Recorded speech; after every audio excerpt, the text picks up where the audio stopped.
La caída de Acre y el fin de las cruzadas en Tierra Santa. La caída de Acre en 1291 marcó el final del dominio cristiano en Tierra Santa durante las cruzadas. Las cruzadas fueron una serie de expediciones militares emprendidas por los cristianos europeos en los siglos XI al XIII con el objetivo principal de recuperar Jerusalén y otros lugares santos de manos musulmanas en Tierra Santa. Durante los primeros siglos de las cruzadas, los cristianos lograron establecer varios estados cruzados en Tierra Santa, el más importante de los cuales fue el Reino de Jerusalén, con Acre como su principal ciudad portuaria y fortaleza. En 1291, Acre era la última gran fortaleza cruzada en Tierra Santa. Después de una serie de asedios prolongados, las fuerzas mamelucas lideradas por el sultán Al-Ashraf capturaron finalmente la ciudad el 18 de mayo de ese mismo año. La caída de Acre marcó el colapso final de los estados cruzados en Tierra Santa. La mayoría de los cristianos fueron expulsados de la región, poniendo fin a casi 2 siglos de presencia cristiana en la zona. La noticia de la caída de Acre causó conmoción en Europa y llevó a un renovado fervor cruzado, pero ya no se realizaron esfuerzos importantes para recuperar Tierra Santa. En cambio, el enfoque de Europa se desplazó hacia la lucha contra los musulmanes en otras partes del mundo, así como hacia conflictos internos. Pero, ¿cómo cambió el curso de la historia tras la caída de Acre? ¿Qué marcó realmente el fin de las cruzadas en Tierra Santa? ¿Qué significó realmente la caída de Acre para Europa y el Medio Oriente? En este episodio, exploraremos los secretos detrás de su caída y cómo cambió el destino de esta región.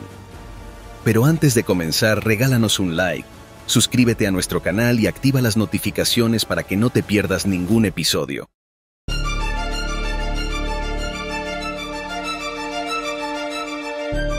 Secretos del pasado, la historia. Número 1. La principal fortaleza que los cruzados conservaban en Tierra Santa.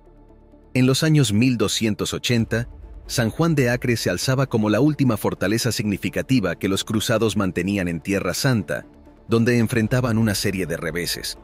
Gobernado por los caballeros hospitalarios y templarios, su resistencia ante los mamelucos era incierta, dado el vasto imperio que estos últimos habían establecido desde Egipto hasta Siria. Número 2. El inicio del fin. Sin embargo, en 1282, el rey Enrique de Chipre logró una tregua con el nuevo sultán, Calaún, que promovió el comercio entre cristianos y musulmanes en Acre. Pero en 1290, la llegada de cruzados italianos cambió drásticamente la situación. El rumor de que un musulmán había seducido a una dama cristiana desató una ola de violencia en las calles de la ciudad, donde los perpetradores asesinaron indiscriminadamente a cualquier hombre con barba, considerándola un distintivo exclusivo de los musulmanes. Los caballeros de Acre, horrorizados, lograron rescatar a algunos musulmanes y cristianos y arrestar a los líderes de la revuelta. Enterado de los hechos, Calaún exigió que se le entregaran los responsables. Ante la negativa de los cruzados de Acre, decidió que era hora de eliminar la presencia cristiana en el Levante y encomendó a su hijo, Al-Ashraf Khalil, que iniciara los preparativos para tomar la ciudad. Número 3. Al-Ashraf logró reunir un gran número de máquinas de guerra. El ejército mameluco sitió las puertas de Acre el 6 de abril de 1291. Al-Ashraf, ascendido a sultán tras la muerte de su padre, preparó una formidable campaña, incluyendo un gigantesco mangonel transportado desde el Crac de los Caballeros en 100 carros durante más de un mes. Nunca antes se habían visto tantas catapultas en un campo de batalla.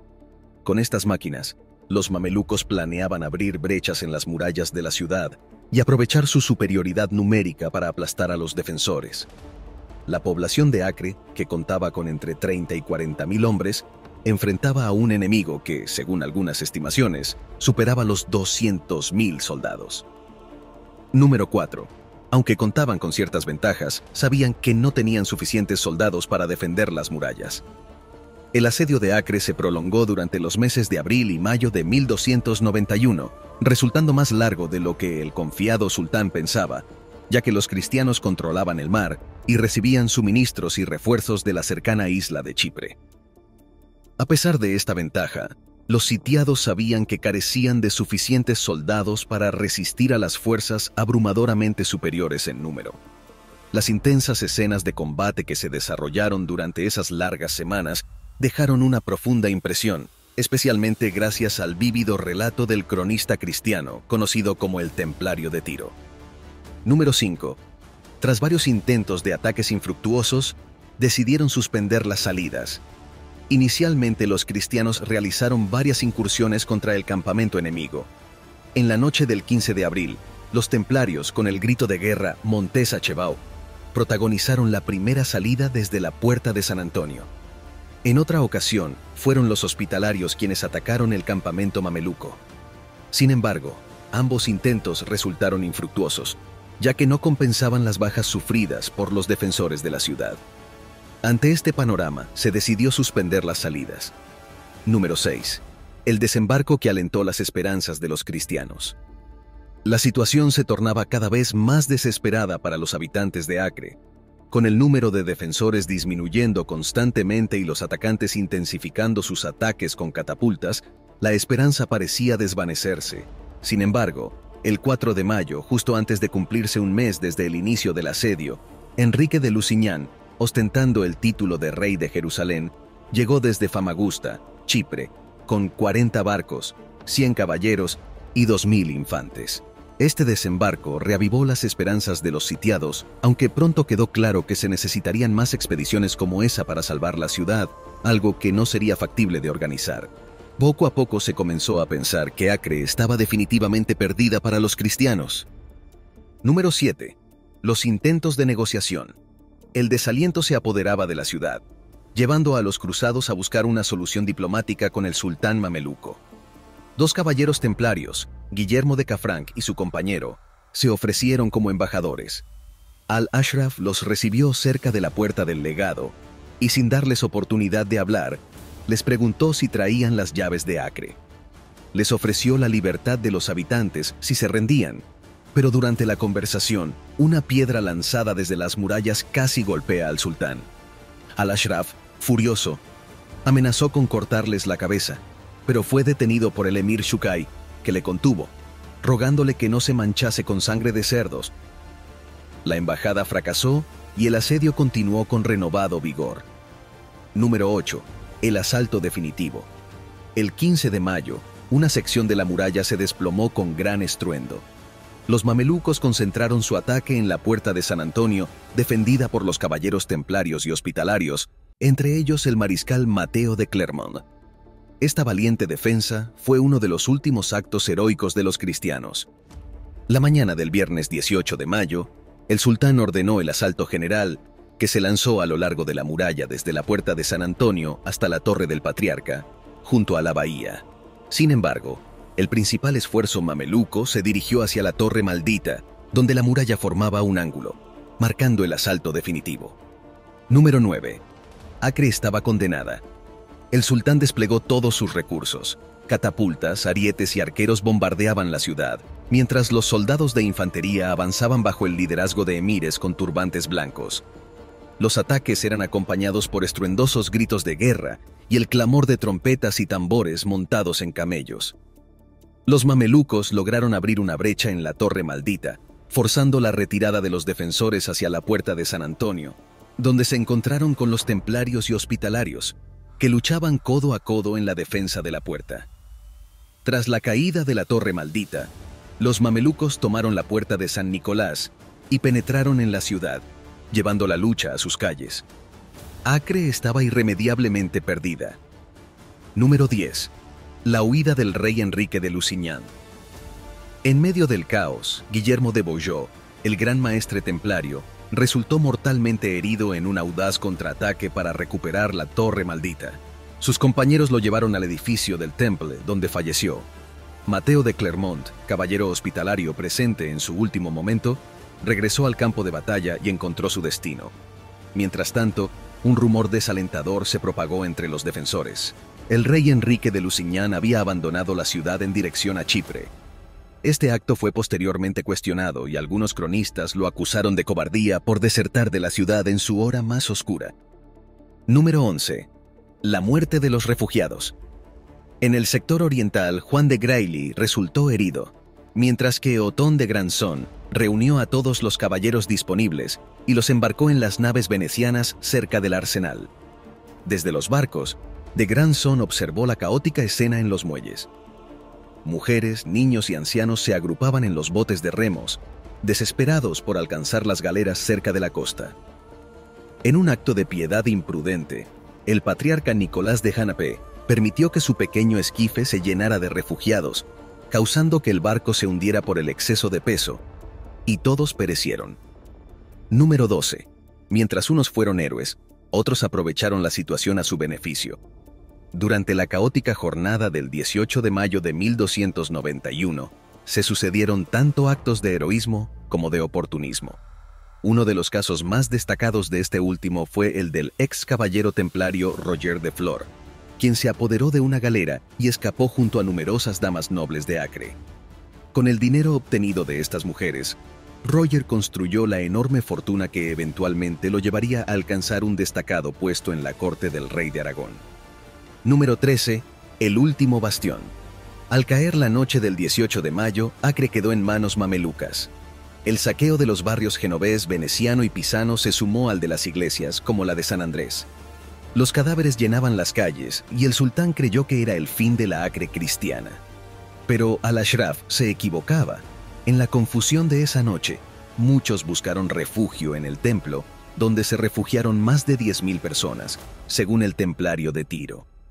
Aunque la cifra puede ser exagerada, una gran multitud buscó seguridad en la formidable fortaleza templaria en el extremo suroeste de la ciudad. Sus imponentes murallas, que resistieron los asedios de Saladino 100 años antes, ahora repelían los ataques mamelucos. Galeras que habían llevado refugiados a Chipre regresaron para ayudar en la defensa de este último bastión, y algunos caballeros se unieron a los templarios en un acto de heroísmo compartido. Número 14. El tesoro perdido.